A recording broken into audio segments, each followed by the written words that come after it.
श्री गुरुदेव दत्त मित्रांनो, पुन्हा एकदा माझ्या मिनी व्लॉगमध्ये तुमचं स्वागत आहे. मी निघाली आहे ऑफिसला. प्रितेशने मला स्टेशनला सोडलं. स्टेशनला येऊन ट्रेन पकडली. ट्रेनमध्ये ॲज युजल खूप रश होती. नंतर पुन्हा स्टेशनला उतरून बाहेर आले आणि बघितलं तर ऑटोसाठी खूप लाईन होती. फायनली खूप टाईमनंतर नंबर आला. 15-20 मिनिट्स नंतर मी ऑफिसला पोचली.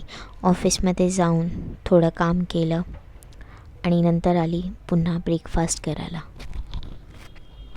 ब्रेकफास्ट करून झाल्यावर थोडं आत जाऊन काम केलं आणि परत आली लंच करायला. माझ्या ऑफिसच्या कॅफेटेरियामधून तुम्ही काय दिसतं ते बघू शकता. साक्षात महादेवांचं दर्शन. लंचनंतर खाली आले, एक ग्लास चहाच पियाले आणि वॉक करायला स्टार्ट केलं. थोडं वॉक केलं आणि परत वरती जाऊन काम करायला स्टार्ट केलं. ऑफिसमध्ये वरती जाऊन थोडं काम केलं आणि परत आली इव्हनिंग ब्रेकला. खाली येऊन भेल खाल्ली, थोडी मित्रांसोबत टाईम स्पेंड केला आणि परत वरती जाऊन राहिलेलं काम फिनिश केलं आणि निघाली आपल्या घरी.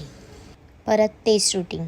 ऑटो पकडली, मेट्रो स्टेशनला आले, मेट्रोमधून उतरली, परत ट्रेन पकडली आणि ट्रेनमध्ये खूप रश होती.